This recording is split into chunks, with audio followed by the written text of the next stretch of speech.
Miss Garcia, XFL is professional football, but it really has a grassroots feel. Is that something that came to fruition naturally, or was that, part of the marketing going in? It was really intentional. All the companies I've been fortunate enough to build are always consumer facing. They're about the people they touch. And football is so many chapters, and the deep chapters are the ones about the players and the fans and the family and what it takes to actually do the game.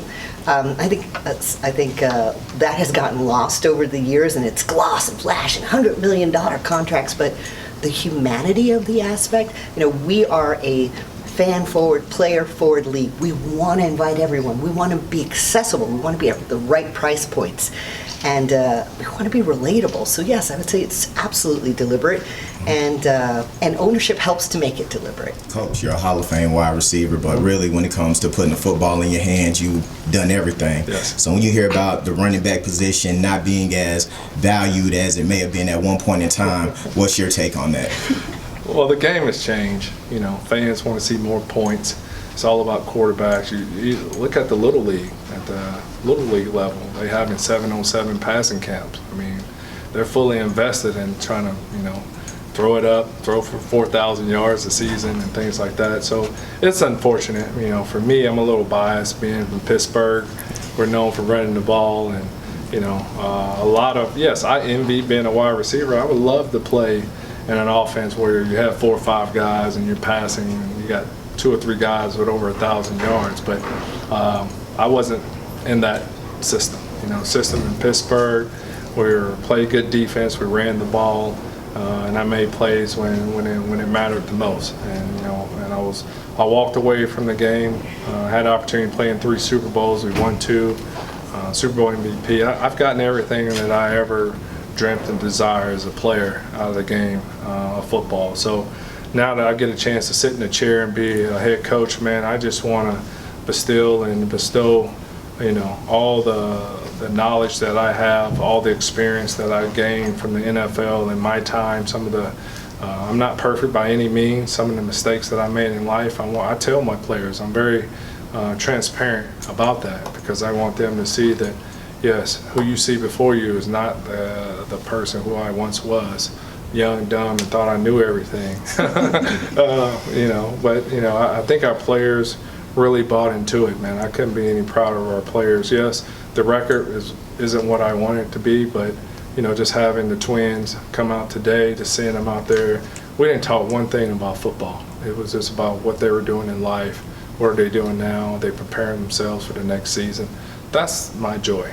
My closest relationships that I had are with my former coaches, and I want to have that with my players as well. Barlow, you being the HBCU alum, you also were a head coach at a HBCU. How's the XFL been pretty much a vessel for more HBCU talent to get exposure? Yeah, it's been great. Obviously, if you think about combines and you think about they've had them for many years, but this is the first time last year and then this year where there was a HBCU only combine held by the XFL. So obviously it's it feels good to know that they care and know that there is really good football at HBCUs, and hopefully the young men that get to experience that, hopefully they prepare themselves and be ready to come out and compete. So you're someone that played at the highest level as well in the NFL. What do you think HBCUs need to do to try to close that gap to get more of their players on the highest professional leagues? I think it's obviously a little bit better now with social media. There's a lot of schools that are doing a lot of things. I think to bridge the gap, I think both the NFL and HBCUs have to figure out a way. They're doing stuff now with the HBCU Legacy Bowl. They're doing stuff with the HBCU Combine. So there are some things that have been taking place. Obviously, we're nowhere near where we want to be, but we have made some progress. We have had guys from HBCUs get a chance to go to the NFL and the XFL. One of our really good players, Chris Blair, came to the HBCU showcase, showed his stuff, right? And we signed him. Of course, he had a really good year, and then he signed a contract with the Atlanta Falcons. So it's happening, maybe not at the pace or the speed that we'd like it to happen, but there has been some progress. So far, how's the head coaching experience been within the XFL? It's been great, right? Obviously, having the opportunity to get this job, it started with the leadership for us, and after we seen the people who were the owners and the executive that was a part of this league, definitely want to be a part of it. They're doing it the right way. Just a blessing to be able to have really good assistant coaches.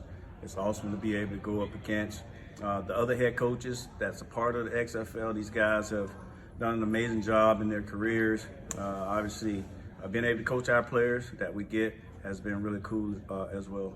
All right, last question. So with this, of course, you're at the Combine looking for new talent.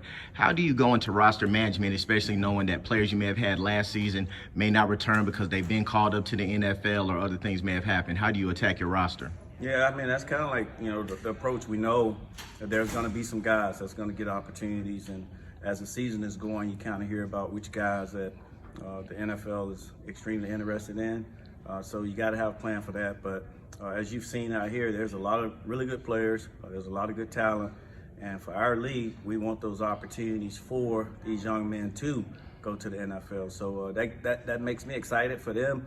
And then also excited to have these new guys come in to be a part of what we got. Coach Stoops, on a day like today, of course, the XFL players are going to the NFL and you may not see them again. So as you get ready for another championship run, what goes into roster building this coming season? Yeah, we're all for. We've had over 100 guys in our league that have, been signed on to NFL rosters or have had tryouts and whatnot. So we're all for that. This is what this league's about. It's the opportunity to play and showcase what you're able to do, and hopefully, it leads to an NFL career. So when you lose over 100 guys, you've got to replace them. So these, not just showcases, but this combine as well is an opportunity for all these players. All our teams are represented here with player personnel directors and head coaches. An opportunity to show the way they can run, jump, catch the football, throw the football, just show their skill set to give them an opportunity to possibly jump on one of our rosters. So it's a great opportunity for them. You're in the Dallas-Fort Worth area. There's always stuff going on. You're in the middle right here in Arlington. So when you're looking at your roster, of course, you always do want to win, but is there also the opportunity where you want to bring maybe local guys or regional stars? Of course, one season you had Landry, and I think Lance Dunbar was on that team. So when you do look to construct your roster, you look at those things as well when you're part of a fledgling league? Yeah, you would love to have players from this area as much as possible, definitely. And if all things being equal, if it's between two players, we would choose a guy that's local and has a following in this area. And, it's just even easier for that person, being if they live in the area, to be a part of our group. So, it's something we pay attention to a little bit, but you're always going to try and get the best player available first. But again, we'd love to have guys that are from the Dallas-Fort Worth area, definitely.